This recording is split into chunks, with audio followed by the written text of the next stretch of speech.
जय Hind. SK Maurya education YouTube channel पर आप सभी का स्वागत है। आज हम मैथ का कुछ इम्पॉर्टेंट क्वेश्चन करेंगे जो कि पूछे हुए क्वेश्चन है NTPC में मैथ का। चलिए स्टार्ट करते हैं। हमें निकालना है साइन 15 डिग्री का मान। अगर आप इस चैनल पर अगर नए हैं तो इस चैनल को सब्सक्राइब जरूर कर लें ताकि इस तरह की वीडियो आपको मिलता रहे, और कमेंट करके ज़रूर बताएं कि आपको वीडियो कैसा लगा। चलिए स्टार्ट करते हैं। साइन 15 डिग्री का मान निकालना है। कैसे निकालेंगे इसका?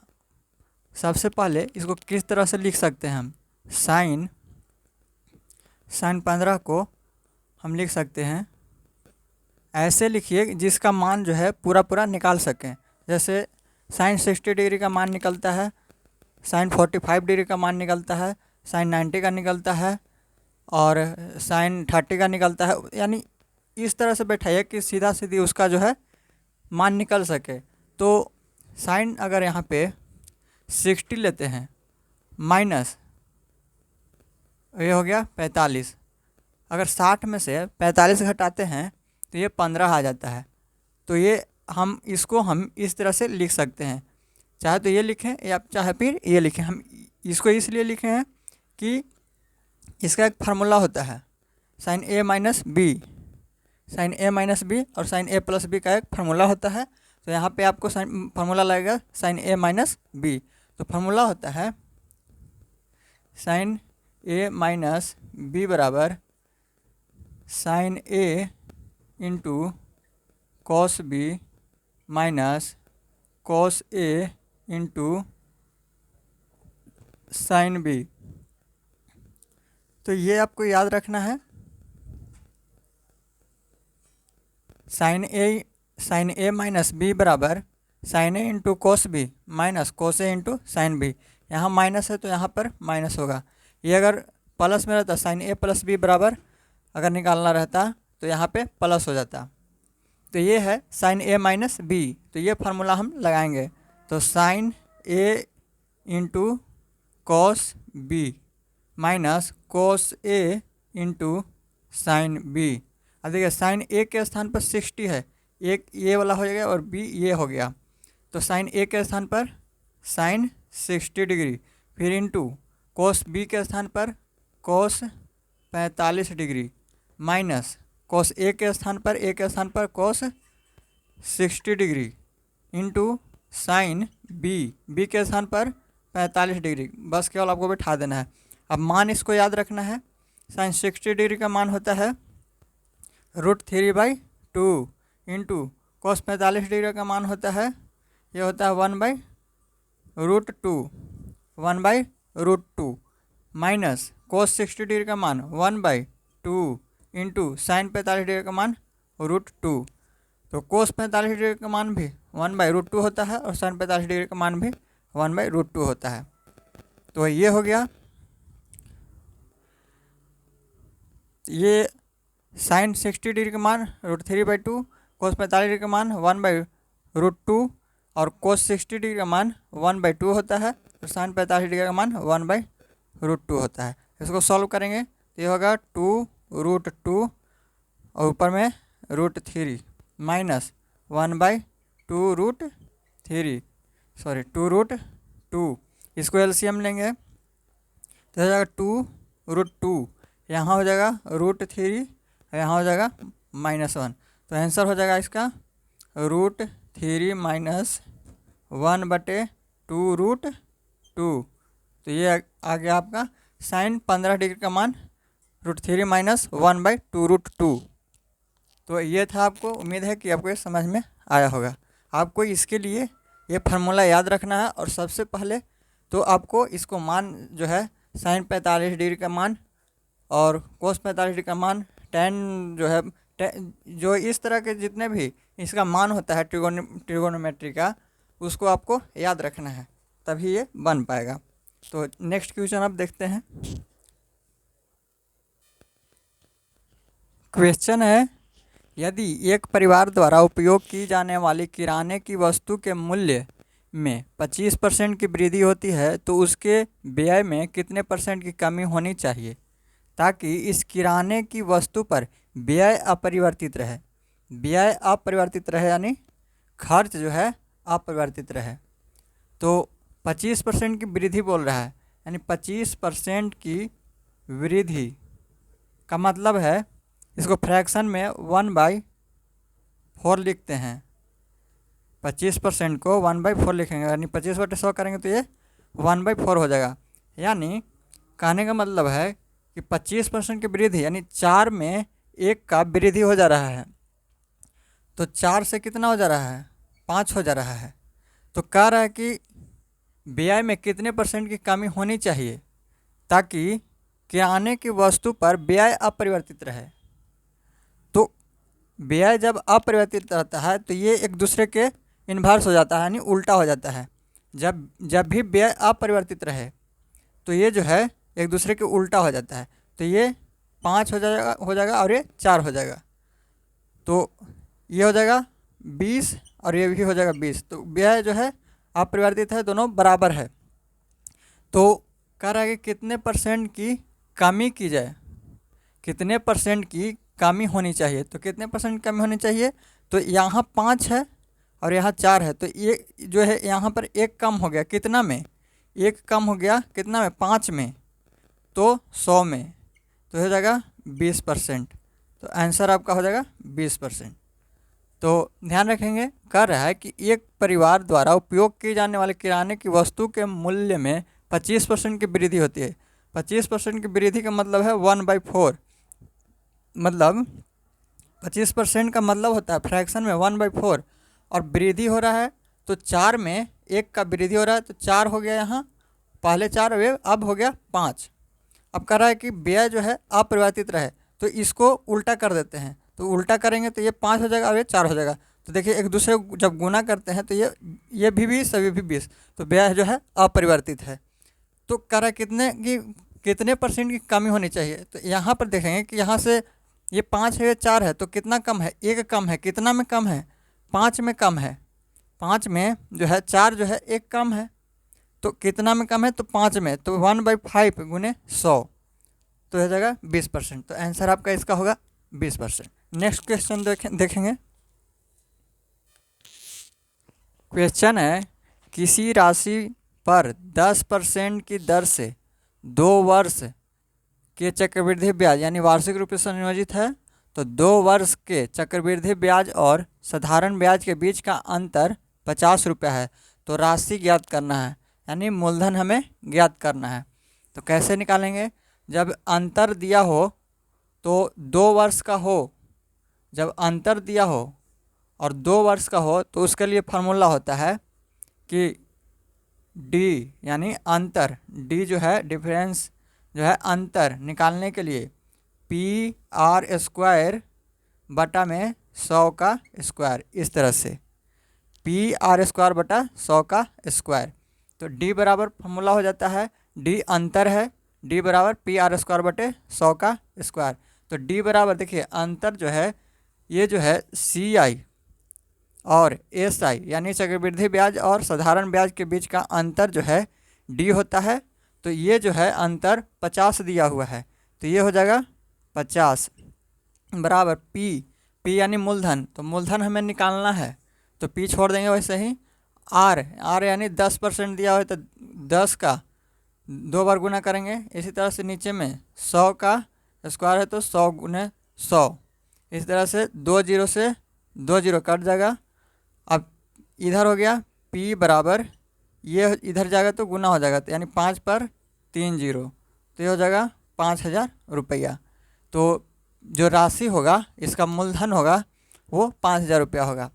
देखिए जब भी अंतर वाला प्रश्न हो और 2 वर्ष का हो तो उसके लिए फार्मूला होता है डी बराबर PR² बाई 100 का स्क्वायर। और जब 3 वर्ष हो तो 3 वर्ष के लिए होता है, 3 वर्ष के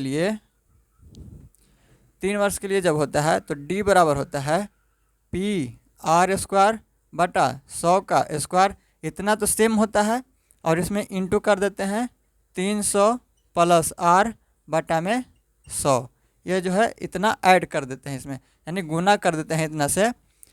बाकी जो ये जो है जो 2 वर्ष का होता है उतना ही ये होता है। उसके बाद 300 प्लस R बटे 100, तो ये 3 वर्ष के लिए होता है अंतर निकालने के लिए और ये 2 वर्ष के लिए होता है अंतर निकालने के लिए। तो याद रखेंगे, ये हमेशा इस तरह का क्वेश्चन जो है पूछता है, तो इस पर बैठाने के बाद आपका आंसर जल्दी आ जाता है। तो अब देखते हैं नेक्स्ट क्वेश्चन। नेक्स्ट क्वेश्चन है, एक समद्विबाहु त्रिभुज ABC में AB बराबर AC बराबर जो है 26 है, यानी AB बराबर भी 26 और AC बराबर भी 26 सेंटीमीटर है, और BC जो है 20 सेंटीमीटर है। तो त्रिभुज ABC का क्षेत्रफल ज्ञात करना है। त्रिभुज जो है समद्विबाहु त्रिभुज है, समद्विबाहु त्रिभुज, यानी त्रिभुज का 2 भुजा इसमें बराबर होता है। ये जो है इसका 2 भुजा बराबर, यानी ABC। तो AB बराबर 26, तो यानी दोनों जो जब ये जो है दोनों बराबर है तो ये भी 26 हो जाएगा। ऐसे दिया हुआ है AB बराबर 26 और AC बराबर 26, और BC जो है 20 सेंटीमीटर है, यहाँ से यहाँ तक 20 सेंटीमीटर, ये 26 ये 26। तो अगर आप A से यहाँ पे लंब डालेंगे D पर, तो ये इन दोनों को बराबर बराबर भागों में बांटेगा। तो ये यहाँ से यहाँ तक 20 है, तो ये जो है ये और ये 10 10 हो जाएगा। जब A के शीर्ष से जब लंब डालेंगे D पर, तो ये बराबर बराबर दोनों भागों को काटेगा। तो ये हो जाएगा 10 और ये हो जाएगा 10, यानी ये पूरा 20 है तो ये 10 और 10 हो जाएगा। तो अब ये जो है पाइथागोरस प्रमेय से ये जब 10 दिया हुआ है, ये 26 दिया हुआ है, तो इसका जो है ये हाइट निकाल लेंगे हम, क्योंकि त्रिभुज का क्षेत्रफल निकालने के लिए त्रिभुज का क्षेत्रफल होता है, क्षेत्रफल बराबर 1/2 आधार गुने ऊंचाई, आधार गुने ऊंचाई है। तो आधार जो है, आधार तो 20 है लेकिन ऊंचाई नहीं है, तो ऊंचाई हम निकालेंगे। तो ये जो है 10 इसमें 10 दिया हुआ है इसमें, और ये 26 दिया हुआ है, तो इससे हम पाइथागोरस प्रमेय से निकाल लेंगे। तो ये जो है इसका बेस, यानी ये है कर्ण हो गया, ये जो है 90 डिग्री के सामने वाला कर्ण हो गया, ये आधार हो गया, ये लंब हो गया। तो कर्ण स्क्वायर बराबर होता है, कर्ण स्क्वायर बराबर लंब का स्क्वायर प्लस आधार का स्क्वायर।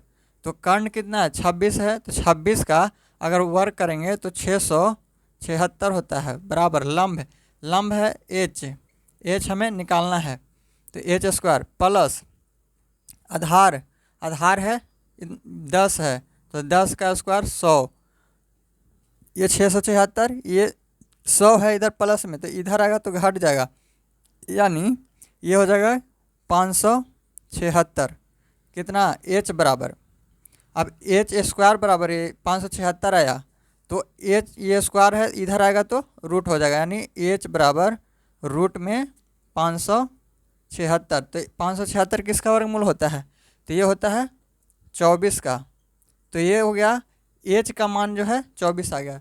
तो आप फार्मूला बैठा दीजिए, 1/2 गुने आधार, आधार है ये, इस पर लंब डाला गया है, लेकिन ये जो है पूरा इसका बेस है, तो बेस इसका क्या हो गया 20, यानी आधार। उसके बाद ऊंचाई, ऊंचाई जो निकाले हम 26, तो हो जाएगा 26।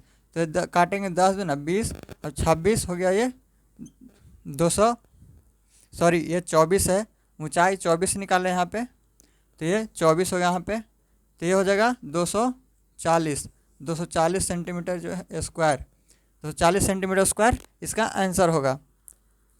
दिया हुआ था त्रिभुज समद्विबाहु त्रिभुज, समद्विबाहु त्रिभुज यानी ये इसका 2 भुजा जो है बराबर होगा, और दिया हुआ है AB बराबर और AC बराबर 26, यानी AB बराबर 26 और AC बराबर भी 26 है।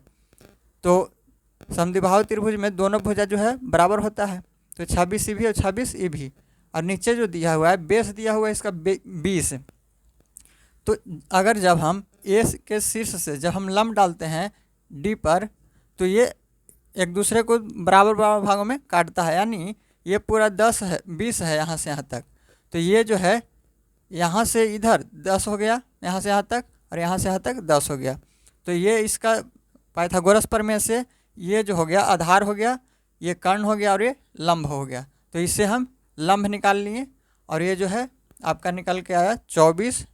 तो आधार गुने ऊंचाई हो गया ई, तो आधार बेस जो है 20 हो गया और ऊंचाई 24 हो गया। तो इसको काटेंगे तो ये 240 सेंटीमीटर स्क्वायर आंसर होगा इसका। उम्मीद है आपको समझ में आया होगा। नेक्स्ट क्वेश्चन देखेंगे।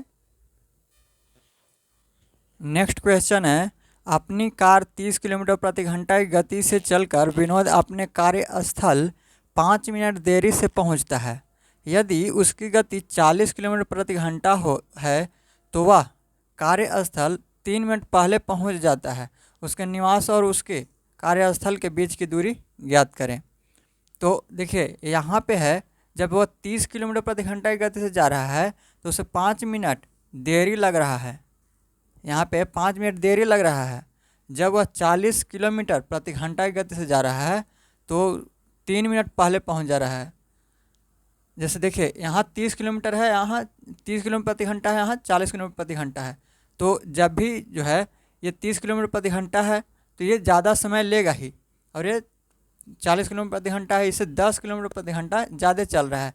तो ये 3 मिनट पहला ही समय से पहुंच जा रहा है। तो इस तरह के अगर क्वेश्चन रहता है तो उसके लिए फार्मूला होता है डी, यानी दूरी निकालने के लिए चालों का गुणनफल, चालों का गुणनफल बटे चालों का अंतर, चालों का अंतर गुने समय टी। तो याद रखेंगे, जब भी आपको एक देरी और एक जो है पहले, या फिर यहाँ पे भी देरी, चाहे यहाँ पे भी देरी देता है, या फिर यहाँ पे पहले, यहाँ भी पहले, इस तरह से जो है देता है क्वेश्चन, तो यहाँ पे दूरी निकालने के लिए, डी निकालने के लिए फार्मूला होता है चालों का गुणनफल बटे चालों का अंतर गुने समय। चालों का अगर गुणनफल, अगर इसको x मानते हैं, इसको y मानते हैं, तो x y बटे x प्लस y गुने t, इस तरह से आप इसको लिख सकते हैं। तो देखिए यहाँ पे है 30 किलोमीटर प्रति घंटा, यानी चालों का गुणनफल, चालों का गुणनफल यानी ये है 30 किलोमीटर प्रति घंटा, ये है 40 किलोमीटर प्रति घंटा। तो 30 गुने 40 बटा चालों का अंतर, इसमें अंतर कितना का है, तो 40 और 30 में अंतर है 10 का, तो ये हो गया, और गुने समय, समय कितना लग रहा है, तो 5 मिनट देरी लग रहा है यहाँ, जबकि यहाँ 3 मिनट पहले पहुँच जा रहा है। तो इसमें अंतर जो है 5 और 3 8 का हो जाएगा। ये जो है 5 मिनट देरी से पहुँच रहा है, ये 3 मिनट पहले पहुँच जा रहा है। तो इन दोनों में जो अंतर होगा वो जुट जाएगा, 5 और 3 8 हो जाएगा। तो ये हो जाएगा 8 बटे 60। अब 60 क्यों हुआ, क्योंकि ये मिनट में है। अब ये जो है चाल जो दिया हुआ है किलोमीटर प्रति घंटा में है, तो जो है इसको भी हम घंटा में करेंगे, यानी ये घंटा में है तो ये भी घंटा में ही रहना चाहिए। तो ये मिनट है तो इसको हम घंटा में बदलने के लिए इसको 60 से भाग दे देंगे।